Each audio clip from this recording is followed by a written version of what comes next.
सबैलाई नमस्कार। म प्रदीप खतिवडा। सदा चाहिँ आज मिति 2078 साल जेठ 14 गते शुक्रबार नयाँ भिडियोका साथ उपस्थित भएको छु। आशा गर्छु यहाँहरू शारीरिक, मानसिक र भावनात्मक रूपमा सशक्त भएर लाग्नु भएको छ।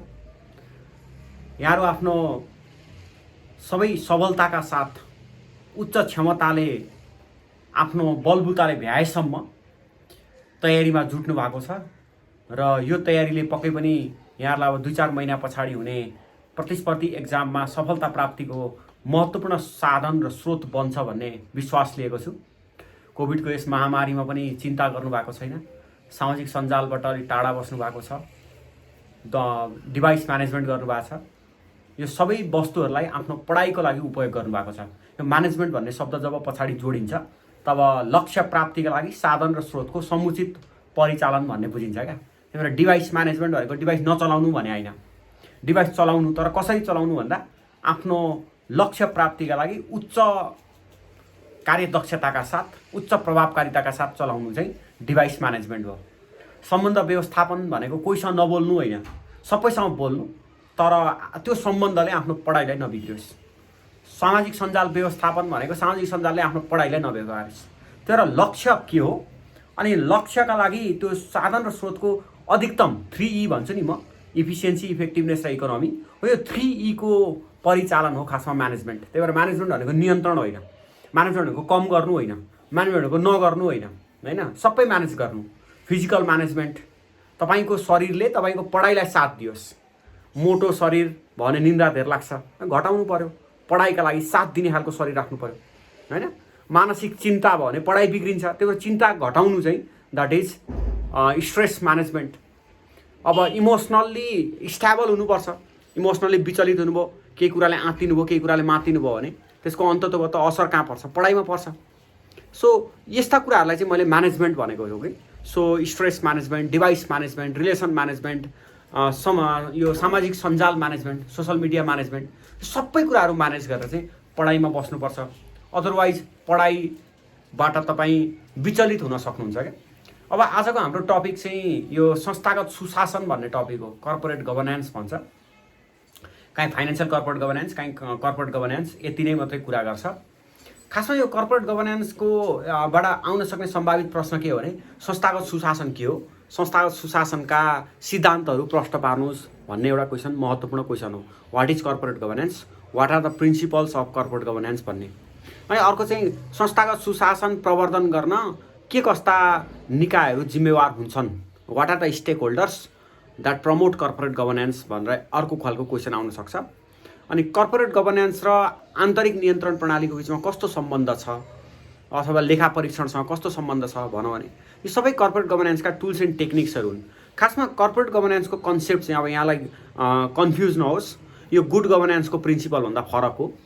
गुड गभर्नेन्सको प्रिन्सिपल चाहिँ 1980मा 1980तिर वर्ल्ड ब्याङ्कले ल्याएको कन्सेप्ट हो भने कर्पोरेट गभर्नेन्स चाहिँ 1990s को दशकमा यो धनी राष्ट्रहरूले, OECD भन्छ एउटा, OECD सङ्गठनले होइन, अनि यो विभिन्न आयोगहरू छन् क्या, जस्तो क्याडबरी कमिसनको रिपोर्ट, अनि यो अमेरिकन एसोसिएसन छ तिनीहरूको रिपोर्ट, अनि बासेल कमिटीको रिपोर्ट 2004 को बासेल कमिटीको रिपोर्ट, पछि 2013 मा रिभाइज गरेको छ हो। यो सबै कुरा चाहिँ यही कर्पोरेट गभर्नेन्ससँगै सम्बन्धित विषय छ क्या। त्यही भएर संस्थागत सुशासन के हो भन्ने कुरा कसरी जान्नुपर्छ भने सङ्गठन निश्चित विधि, ऐन, नियम, कानुन र प्रक्रिया अनुसार सञ्चालन हुने र यसका अधिकार र उत्तरदायित्वहरू नीतिगत र प्रशासनिक तहमा विभाजन हुने संयन्त्रलाई संस्थागत सुशासन भनिन्छ। संस्थागत सुशासनले समग्र सरोकारवालाहरूको हित प्रवर्धन गर्छ। उनीहरूलाई सङ्गठनमा विश्वासको वातावरण सिर्जना हुन्छ। सङ्गठनमा उनीहरूको इच्छा र चाहनाहरू पुरा हुन्छ। सङ्गठनमा उनीहरूको सुरक्षाको साथसाथै सङ्गठनमा सरोकारवालाहरूको हित प्रवर्धन हुन्छ भनेर चाहिँ लेख्नुपर्छ। अब प्याराग्राफ चेन्ज गरेर संस्थागत सुशासनको अवधारणा 1990 को दशकमा विश्वमा आएको हो। संस्थागत क्षेत्रको असफलता र त्यो असफलताबाट अर्थतन्त्र र अन्य सरोकारवालाहरू समस्याग्रस्त भएपछि विकसित राष्ट्रहरूको सङ्गठन OECD साथै विभिन्न युरोपियन कमिसन, अमेरिकन कमिसनहरूले संस्थागत सुशासनलाई कसरी प्रवर्धन गर्ने भनेर अध्ययन अनुसन्धान गरे, जसबाट संस्थागत क्षेत्र जो नाफामूलक संस्था पनि हो त्यसलाई आफ्नै शासन पद्धति, स्वशासन र उत्तरदायित्व बनाउने सिद्धान्तहरू प्रतिपादन गरे। त्यस्ता सिद्धान्तहरूलाई हामी संस्थागत सुशासन भनेर बुझ्छौँ। खास अवधारणा चाहिँ यति हो। Corporate governance is a overall mechanism that can oblige corporate sector in a prevailing laws, rules, regulations, and separation and division of power between administrative and policy body of organization. It enhances internal control in financial discipline, accounting responsibility, and chain of command in corporate sector. It also promote interest of stakeholders. Stakeholders might be internal as well as external stakeholders. भनेर paragraph change गर्नुपर्छ। Corporate governance concept evolved in 1990s due to failure of large corporate sector. Different commissions and report were published to prescribe the principles of corporate governance. Those leading studies were Cadbury Commission 1992, OECD Report 2001, Basel Report 2003, 2004 and 2012. By following those principles,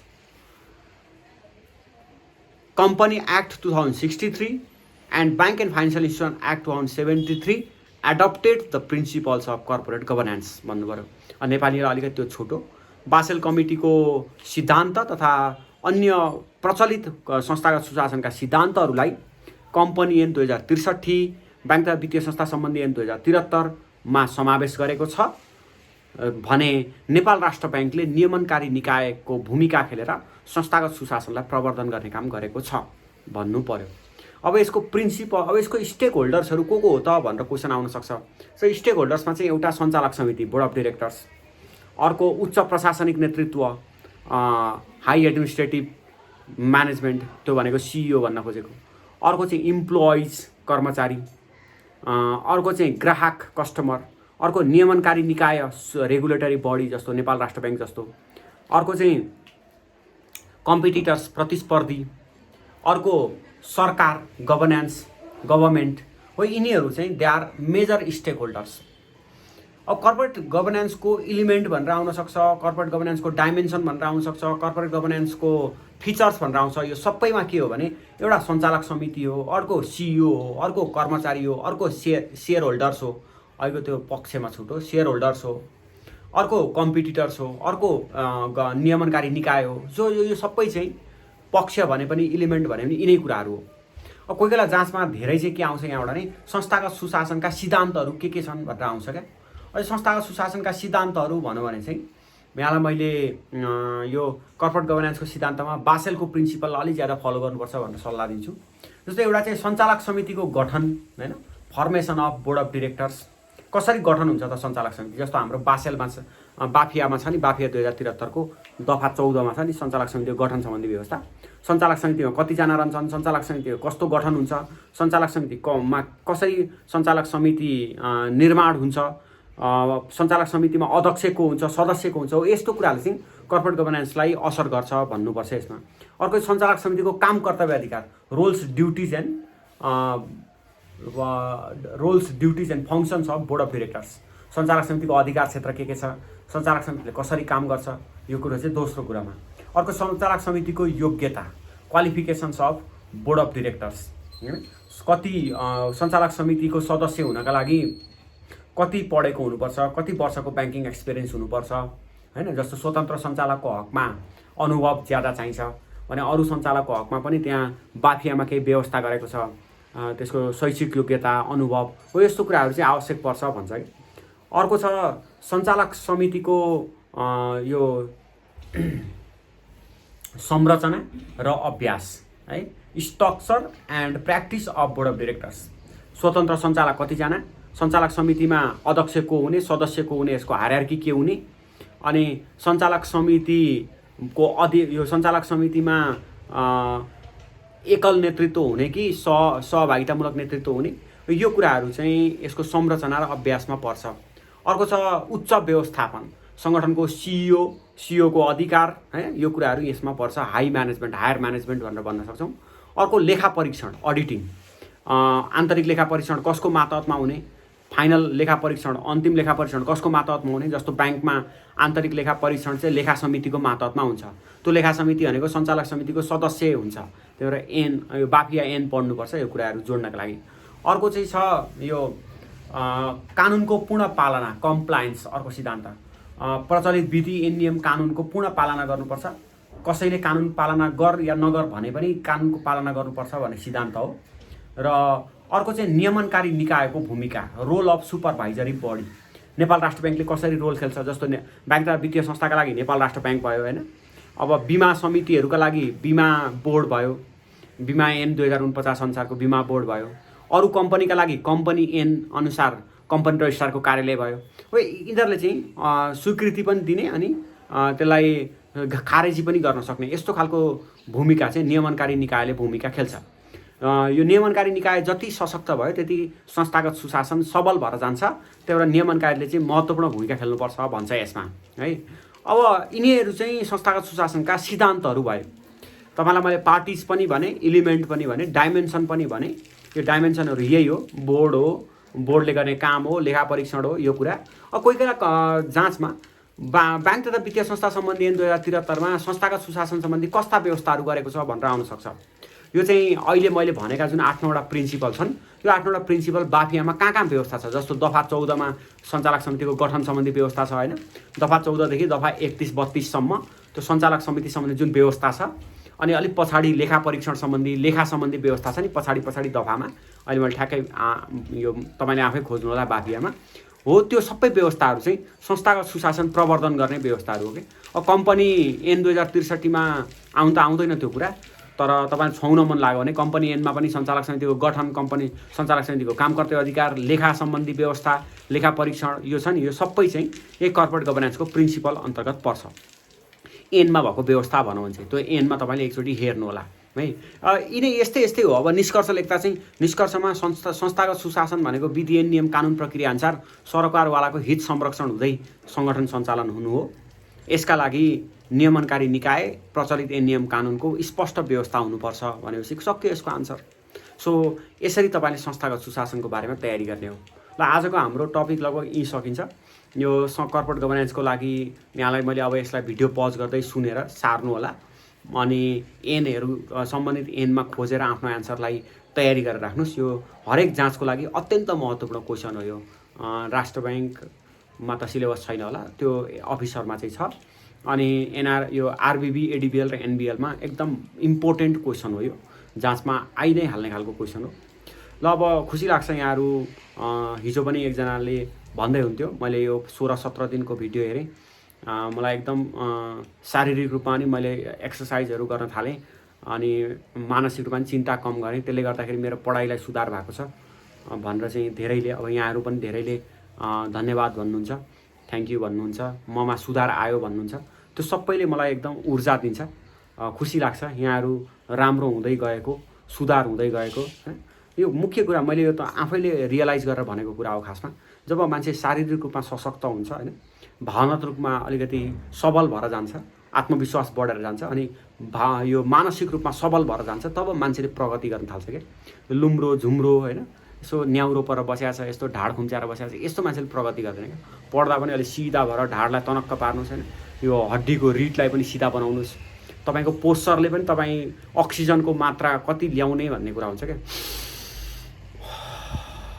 प्रशस्त oxygen आयो नि होइन, यो oxygen सिधा 30% oxygen दिमागमा जान्छ। पढ्न मन लागेन होइन, पढाइमा हाई आयो, निन्द्रा लाग्यो, बोर लाग्यो, नेगेटिभ विचार आयो, सबै अक्सिजन दिमागमा नपुगेर हो क्या। यो गराउने यहाँ माइन्डमा पनि सारा अक्सिजन पुग्यो, बस्दा पनि सिधा यो ढाडको रिड सिधा बनाएपछि तपाईँमा नेगेटिभ विचारहरू घटेर जान्छ। मान्छे जहिलेदेखि सिधा भयो तहिलेदेखि प्रगति गरेको छ। चारखुट्टा टेकुन्जेल वा यो हात टेकेर हिँड्जुलसम्म मान्छेले प्रगति गरेको छैन कि। चिम्पान्जीको स्टेजमा मान्छेले प्रगति गरेको छैन। मान्छेको बुद्धि त्यतिखेर विकास भएको छ जब हड्डी सिधा भएको छ। हामी चाहिँ यस्तो झुम्रो पढ्दै बस्दै यस्तो गरेर पोस्चर बिगार्छौँ होइन। यो पोस्चर बिगार्नु हुँदैन। पढ्दाखेरि खास उपयुक्त पोस्चरमा चडक्क बसेर कन्फिडेन्टका साथ चट्ट आँखा हेरेर अलिक आत्मविश्वासका साथ पढ्नुपर्छ कि। यो हो भने चाहिँ पढाइमा पनि मन लाग्छ, पढेको कुरा पनि सम्झिन्छ। त्यही भएर आजदेखि अक्सिजनको पनि अभ्यास गर्नुहोस् पढ्दाखेरि। ल आजको हाम्रो क्लास यहीँ अन्त्य गर्छु। यहाँहरू सुनिदिनुहुन्छ, आफ्नो जीवनमा अपनाउनुहुन्छ, परिवर्तन महसुस गर्नुहुन्छ। मलाई थाहा छ यहाँहरू अब आगामी एक्जामहरूमा पास पनि हुनुहुन्छ। यहाँहरूकै वृत्ति विकास राम्रो हुन्छ। त्यस पछाडि यहाँकै आगेको जीवन राम्रो हुन्छ। अब अहिले कोभिडको चिन्ता गरेर बस्यो, कोभिड पनि सकिन्छ, जाँच पनि आउँछ, फेल पनि भइन्छ, राम्रो भएन नि त होइन। कोभिडको चिन्ता छँदैछ। आफू सुरक्षा पहिलो प्राथमिकता हो, सुरक्षित हुने, तर चिन्ता कम गर्ने होइन। यसरी तयारी गर्नु होला। हस् त, धन्यवाद, थ्याङ्क यू।